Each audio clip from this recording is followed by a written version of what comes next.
পিঠা পিঠা পিঠা চলে এলাম গরম গরম ভাপা পিঠা নিয়ে। এটা হচ্ছে আমার মায়ের হাতের ভাপা পিঠা। আমার মায়ের পিঠা এবং আচার আমার মনে হয় আমি যে কোনো জায়গায় প্রতিযোগিতা দিলেও আমার মা পিঠা বানানোতে আর আচার বানানোতে ফার্স্ট হবে। তো যাই হোক, আজকে এই যে দেখেন আমার আম্মুর হাতের ভাপা পিঠাগুলো খুবই সুন্দর হয়েছে আর খেতে অসাধারণ ছিল।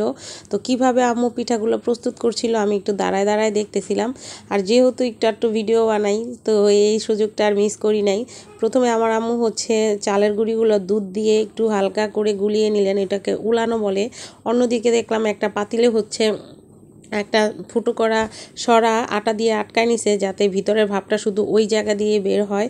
তো আর এইদিকে হচ্ছে যে দুধ দিয়ে যে চালের গুঁড়িগুলো উলানো ছিল সেটা হচ্ছে ছেঁকে নিচ্ছেন। এইটাই হচ্ছে এই রেসিপির একটা মেন কাজ।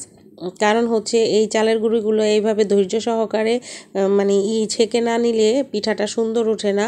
আর কেউ চাইলে দুধের পরিবর্তে পানি দিয়েও চালের গুঁড়াটা ওলায় নিতে পারেন, কিন্তু দুধ দিয়ে করলে আর কি খুব একটা সুন্দর স্মেল হয়, পিঠাটা খেতেও অনেক মজা লাগে।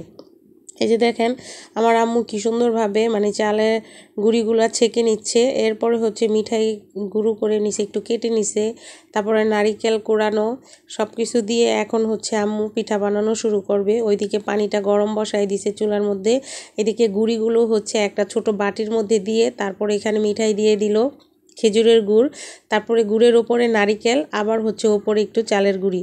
এই চালের গুঁড়িগুলো দুধ দিয়ে মাখানো হওয়ার জন্য অনেক সুন্দর একটা ঘ্রাণ বার হয়েছিল। পিঠা ভাজতেছে মানে ভাপ দিতেছে আর হচ্ছে দুধের একটা ফ্লেভার আসছিল। তো যাই হোক, একটা চুলায় ছিল আরেকটা আম্মু বানিয়ে ফেলছে, আবার এটা চুলায় দেবে, আবার এটা হইতে হইতে আরেকটা বানাবে।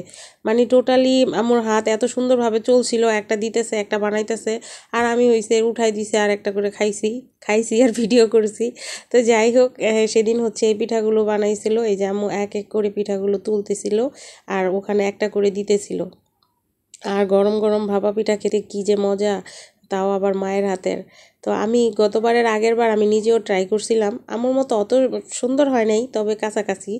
অনেক রেসিপি আমি হচ্ছে আমার থেকে একটু একটু শিখি, কিন্তু 90% হয়, 10% বাকি আছে।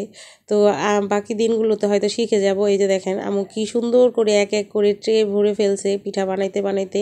তো এই যে অবশেষে এক ট্রে পিঠা হয়ে গেল। তো এই পিঠাগুলো আমরা সবাই অনেক মজা করে খেয়েছি। বাড়িতে নিয়ে আসছিলাম, হাজব্যান্ডের জন্য নিয়ে আসছি। ও মোটামুটি ভালোই পছন্দ করে ভাপা পিঠা, তবে ও সবচেয়ে বেশি হচ্ছে সিট পিঠা পছন্দ করে। তো আমার আম্মুর এই যে গরম গরম নারকেল গুড়ের তৈরি ভাপা পিঠা কেমন লাগলো সবাই কমেন্টসে জানাই যাবেন। আর সবাই ভালো থাকবেন, এই রেসিপি দেখে ভাপা পিঠা বানিয়ে খাবেন। আল্লাহ হাফেজ।